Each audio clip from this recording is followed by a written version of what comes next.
This is an 8-iron, and it's a dead shank. Wow. Way right. Oh, Takes dead a hop shank. off the path. You got to be kidding me.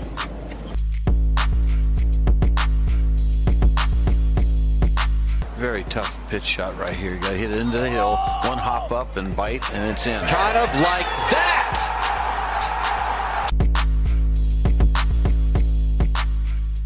Hey everyone, it's Jason at the Sub 70 podcast. We had some short notice, but the day after his victory, we were lucky enough to get Doug Barron to do the podcast today. It's truly an incredible story from not playing much professional golf for 6 or 7 years, no status on the Champions Tour, to come out in 2 events, basically to have a T5 in a major, and then to win up in New York yesterday in the Champions Tour and having a place to play for the next couple of years. It's beyond awesome. I know some guys down in Memphis who know him, so I was lucky enough to be able to make that connection. It's a great group of guys down there with Vance Veazey and Sean McKeel and my buddies at True Temper to kind of, support each other in the game of golf and to see what he's doing. So couldn't be happier for him and couldn't be more honored to have him on. So I hope you guys enjoy the conversation. I truly did, and it's not a Cinderella story because he had the talent and he's played, but that's such a hard tour to get out onto. And without him winning and having the performance he had, there's no guarantees out there. So it's wonderful. It's a wonderful backdrop. Hope you guys enjoy it as much as I enjoyed talking to Doug. And we'll definitely get him on when he gets his second victory. Thanks again for listening. I would like to welcome the winner of the Dick's Sporting Goods Open on the Champions Tour, the newest winner on the Champions Tour, Doug Barron, to the Sub 70 podcast. Doug, congratulations on the accomplishment. Incredible, amazing. Thank you so much for joining me today. I really appreciate it. Man, good. Thanks, Jason, for having me on. I appreciate it. So, straight to the tournament. When I was kind of putting this together today of what I was going to ask you, and I think from just watching it, the way you handled yourself over those 3 days, and especially with the delays and having to come back out and finish the second round, and you got Hall of Famers chasing you. How did you what did you do? Because I think all of us would love to be able to play their best golf when it really matters. And how did you dig deep enough, or where did you find that resilience that under that pressure for your career, for a place to play, you go out there and shoot 6 under par when it really, really mattered? How did you bring that out of yourself to play your absolute best when you needed it? Well, I actually thought that, I had to go back. I had to get up at 4:30 yesterday morning. I had to finish 3.5 holes. We were in the last group, and it had a rain delay yesterday, so I had a long day yesterday. I haven't had much sleep, but I really think that rain delay and got to come back at 7. I was kind of struggling coming in, and I was really glad. I was like, man, it's a good break for me. I didn't feel quite as good as I did the first round, and then the second round I wasn't quite there, but I was holding a few under par, and then I came back yesterday morning and finished that round off nicely at 7 a.m. In the fog, basically. And so that gave me a lot of momentum because, like, Miguel Jimenez was right there, and he bogeyed a couple on those last few, and then I just felt like, okay, 11 under, they're at 9. I know someone's going to shoot low, so I knew kind of a number I had to get to without forcing it. But as good as I was hitting it, the par 5s were all doable, and I know I'm going to have 5 or 6 wedges in my hand yesterday, so that was about what I had. So the rain delay, if we move forward, the final round, I felt totally comfortable. When I say comfortable, I felt like I felt really good about my swing, so I wasn't like as anxious as I was the day before.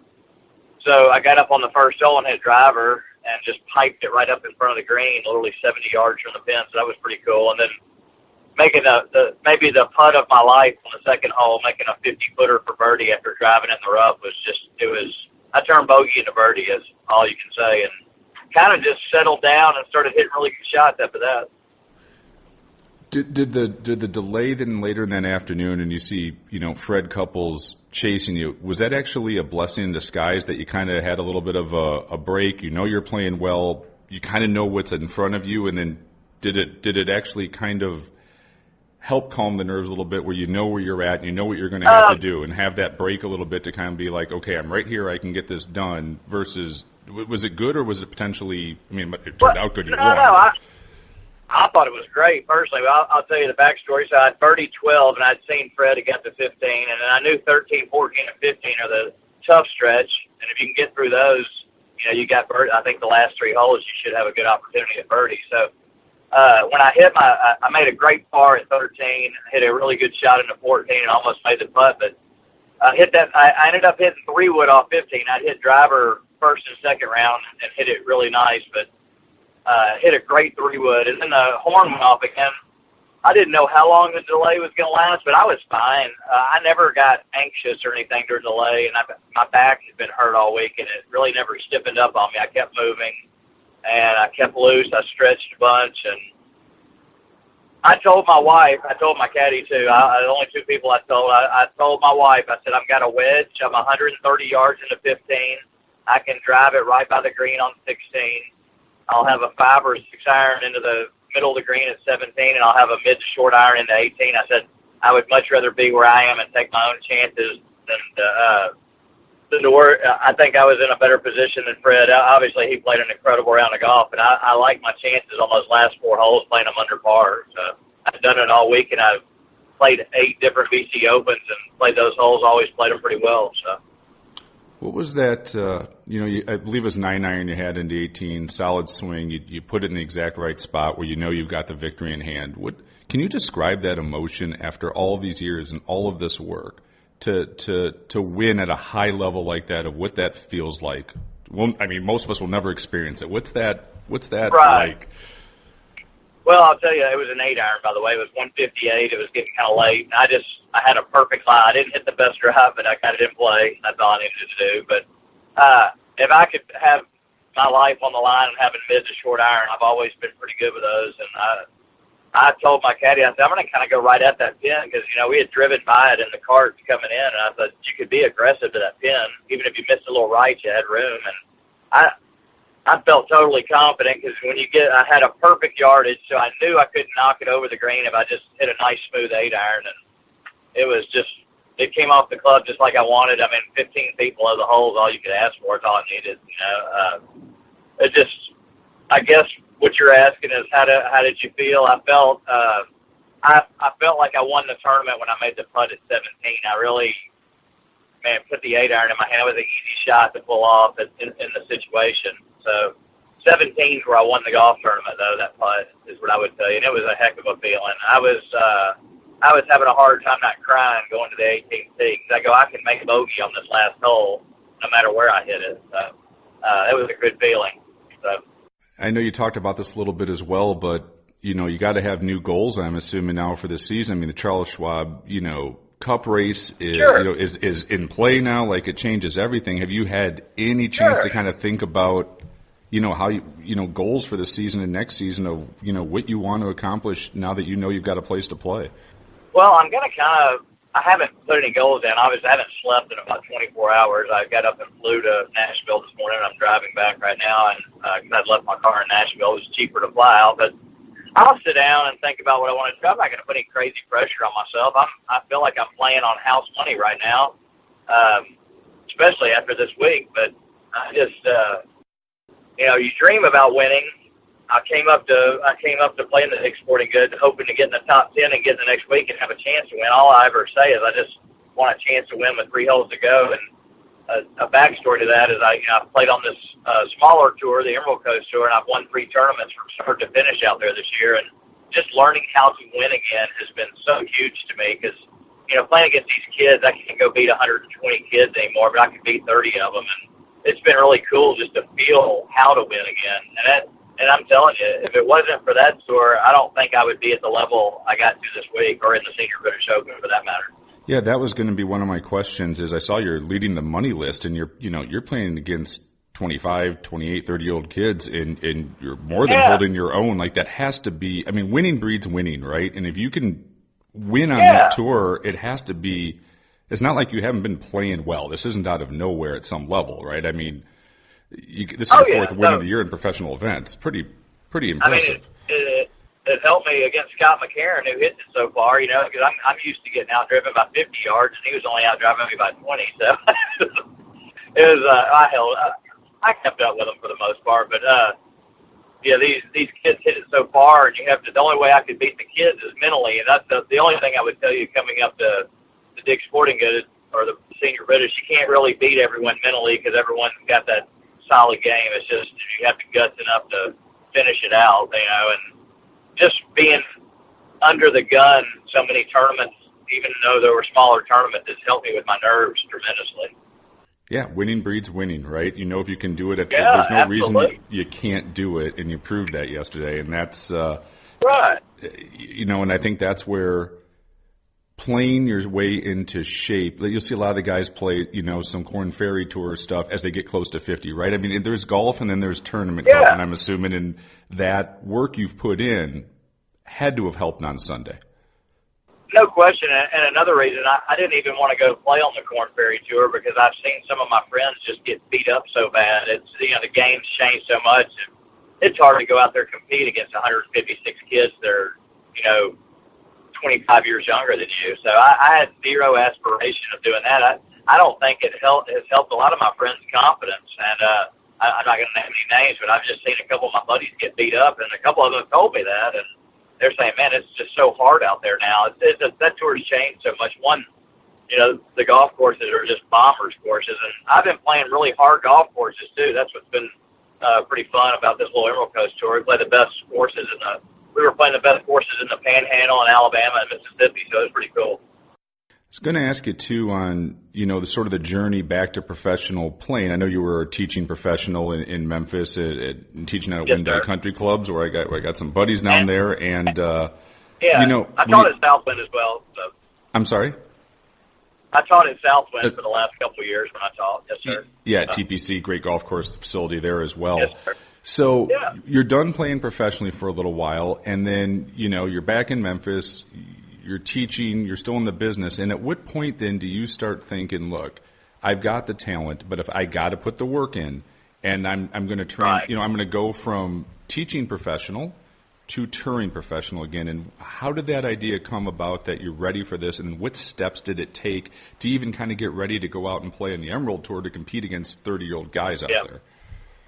Well, that's a great question because, one, if you taught as much as I taught, you can't play golf. I had to get out of teaching to play golf again. I had no time for golf when I taught, so I got out of teaching so I could play golf again. So that was kind of it's so hard. I see some of my friends out there trying to play some and try to teach some, and I just couldn't do it. My body wouldn't let me stand up all day and then go practice. It's too hard. So I had to quit the teaching to start my career back. How long was that process from, saying you're not going to teach to where you were competitive back on, the Emerald Coast Tour? Was it a 1 or 2 year process for you to kind of go through that? I had planned on playing full time 2 years ago, but my father's been sick. He's been in assisted living, nursed now in a nursing home with Parkinson's dementia, and I couldn't. I needed to go see him all the time. He's my dad and I are really close and still close, and he's doing great in hospice care, by the way. But yeah, I just started the process. Okay, I got to the point where I didn't feel guilty if I left my dad and everything, and then I got my wife was totally behind what I was trying to do, and I kind of started not taking new students on and kind of pushing them to go towards one of my friends that had started teaching, and kind of just steadily had more time. And then this year I just said, I'm playing every single week I can find a golf tournament. So when I hit 50, I have got my A game, or just competitiveness. So the plan paid off. I played 9 tournaments this year before I turned 50, 9 or 10 tournaments. So I was ready. I played in our state open where I made it into the final pairing. I just got a lot of great experiences, not only winning those 3 events on the Emerald Coast, but playing our state open and getting to play in the final pairing with my good friend Bob Walcott, both of his sons.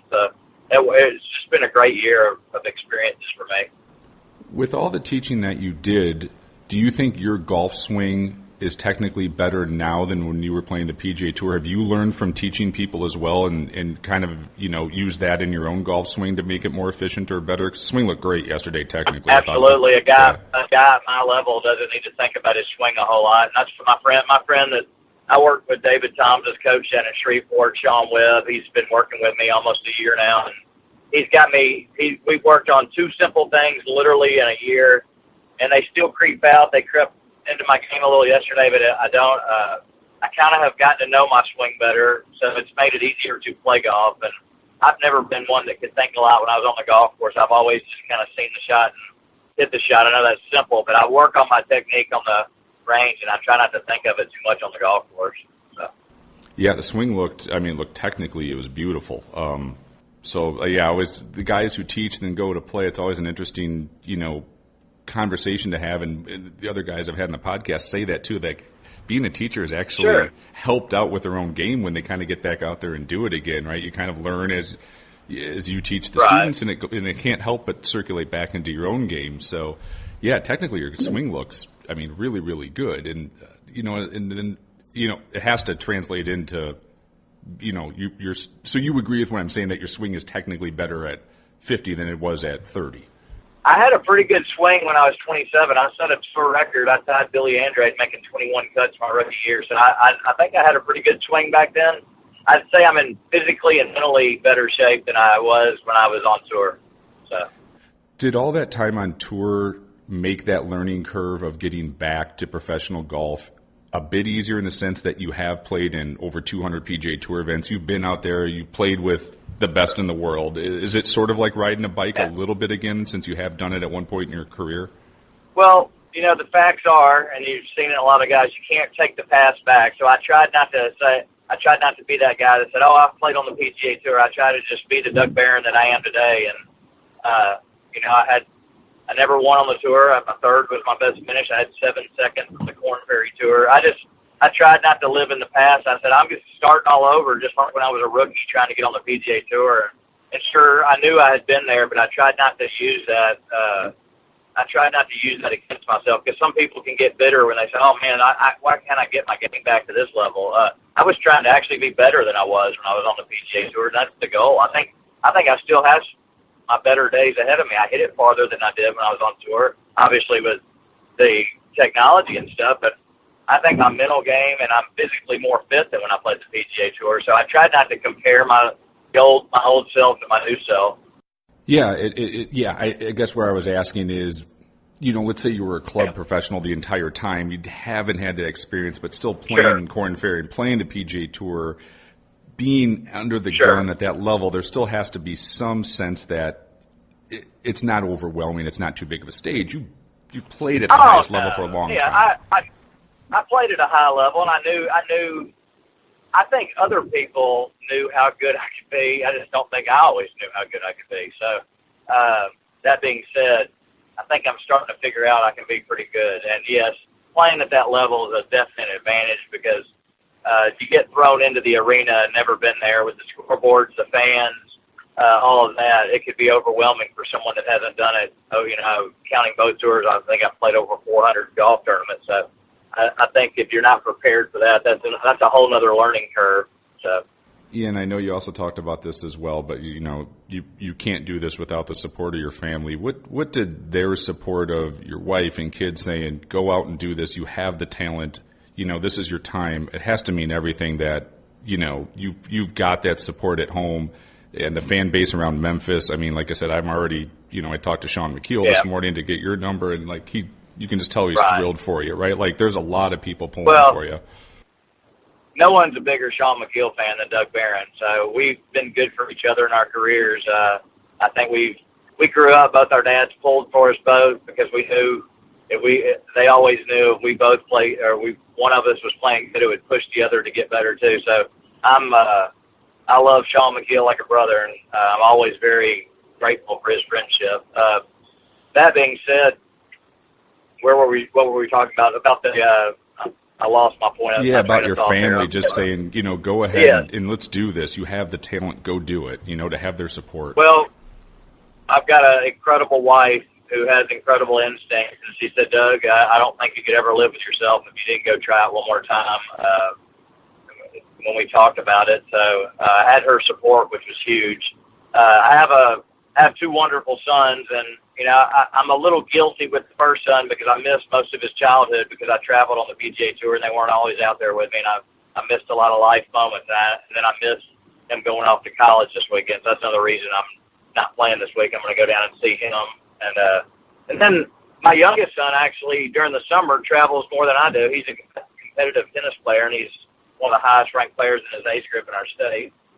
And then my wife has an ultra successful art business, and she's enabled me, to go do this and give it a shot. So, I mean, my wife's just incredible. So I'm very fortunate and blessed.